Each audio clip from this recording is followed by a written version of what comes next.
All right, so we want to solve today a new type of equation known as an exact equation. And the only trick here is that exact equations are going to be based on some things from Cal 4, in particular partial derivatives. So I'm going to review that with you. Don't stress these. These are not nearly as bad as they look and the symbols look and that kind of stuff.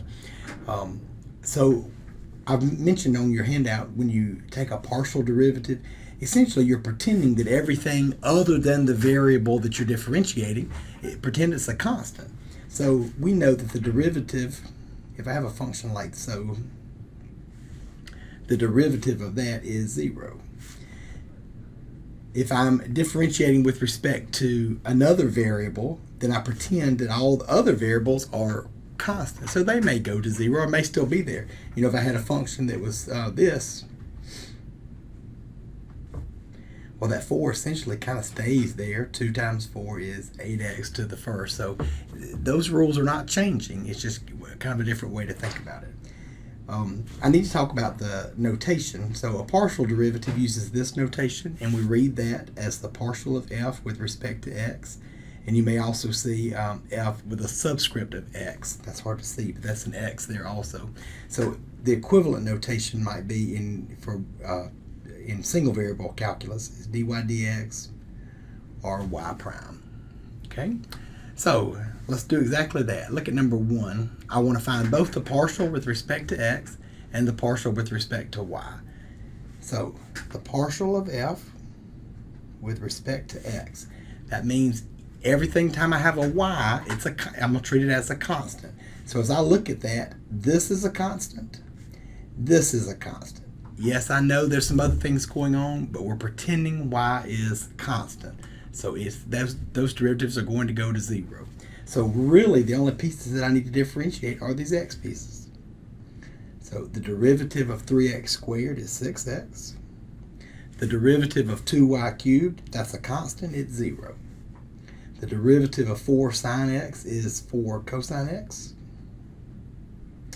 And the derivative of 5 cosine y, again, I'm differentiating with respect to x, so that also is 0. So that derivative is 6x plus 4 cosine x. If I go back and take the partial of f with respect to y, so again, I'm pretending that all of those x terms are constant. So this is just an x term, it's going to go to 0. This just has an x and it is going to go to 0. So I need to differentiate this piece, which is 6y squared, and this piece, which is a negative 5 sine y. Okay, those are my 2 partial derivatives for that function. And I want to show you something else that's going to happen with those partial derivatives in just a moment. So if I look at number 2, this function only has an x in it, but this function has both an x and a y. So again, that's going to work out like something of this nature, where one of those things is constant, but you've still got a variable going on. So just kind of keep that in your mind, let that spin around. Let's find the partial of f with respect to x. And for no particular reason, I'm using the other notation. So I'm differentiating the x term. So if I differentiate this piece with respect to x, it's 3x squared. If I differentiate this piece with respect to x, again, I'm pretending that y squared is a constant. So I'm really just differentiating an x term. The derivative of x is just 1 times that constant, and then the derivative of 4y to the 4th, that is a constant, it goes to 0. The partial with respect to y. So I'm pretending x is a constant. So we know this term goes to 0. This term, I've got to differentiate the y squared piece, but times that constant. 2xy to the first, and then differentiate the y piece here, is 16y cubed.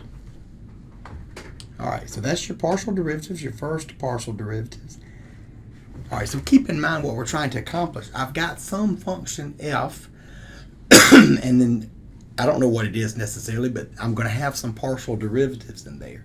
We're going to use a fact about the second partial derivatives. So look at the bottom of that same page. If I can differentiate with respect to x a second time, and it works exactly the same way. But this notation, in particular this notation, is you differentiate with one variable, then you go back and differentiate again with the other variable. And I want to show you what's going to happen with those. So we're asked to go back and find the second mixed partials. So on number 1, here was the first partial with respect to x. I now want to go back and differentiate with respect to y. All right, so I have the partial of x and now with respect to y. So I'm treating x as a constant, y is the variable of interest. That's a constant, that's a constant. The derivatives of constants are 0. Let me go back and take the second portion, the partial of f with respect to y. Now let me differentiate it with respect to x. The only variable I'm differentiating at this point is an x variable. That's a constant, and the derivatives of constants are 0. And they won't always be 0, but what will always happen is that the second mixed partials are always equal. So that becomes significant to us in what we're about to do. Okay, let's go back and look at number 2. So I've taken the partial with respect to x, and now I'm going to differentiate with respect to y. Sorry, you can't see all that at one time. Let me see if I can. There we go. So here's the partial with respect to x. Now differentiate with respect to y. This term is a constant. It's 0. This is the only place that I'm differentiating. That derivative is 2y. If I take the second portion, the partial of y with respect to x. So this was the partial with respect to y. Now let me go back and differentiate with respect to x. So again, this doesn't have an x term in it. It's going to go to 0. This has an x to the first in it. But 2 and y are constants. So power times coefficient, 1 times 2y is 2y. And reduce the power. And one more time, we observe that those two things are equal. So that's the first thing that I'm going to do on any of these problems that I solve today. And I promise you, they're not nearly as bad as they are going to appear to start with. I want to first, if they're an exact equation, I want to show that the second partials are equal. And then I have the right to pursue this problem. Okay? So keep that in mind. So we'll do that each time. So here we go on the second page. We're solving now equations that fit this form. Ultimately, I'm looking for some function of both x and y whose first derivative, or whose first partial derivative, is this portion, and who with respect to x, and whose first partial derivative with respect to y is this portion. Okay, so I'm looking for something above. I've differentiated and gotten to this. So in a sense, this is sort of kind of like, are going to be like a first partial. All right, to show that it's exact, and that's what we're asked to do here, is to show that the following equations are exact. What we're really going to do is to check the second mixed partials.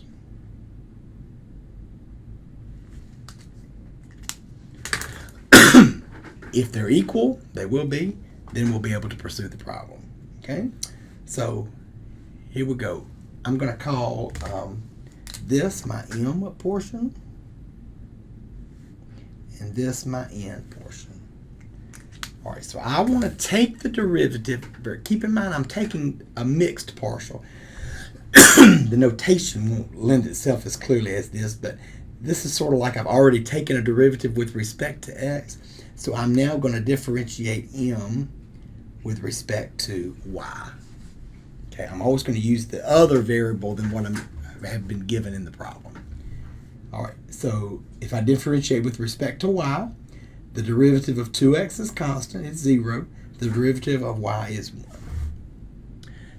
All right, let me go back and take the partial of n with respect to if I was doing y to start with, now I'm differentiating with respect to x. And the same thing is true. With respect to x, the derivative of x is just a 1, and the derivative of 2y, that's a constant, is gone to 0. So, therefore, these are exact equations, since the partial of m with respect to y is equal to the partial of n with respect to x. So I have the right to pursue the method that I want to use to solve that problem. Excuse me. Let's do the same thing with number 2. Let's show that it's an exact equation. So once more, I'm treating this as my m and this as my n. So I want to take the partial derivative with respect to y. So x is constant. So this is a constant, but it's sitting in front of the cosine of y, and that's what I want to differentiate. The derivative of cosine is a negative sine of y. And of course the derivative of y by the chain rule. The derivative of 2x with respect to y is gone to 0.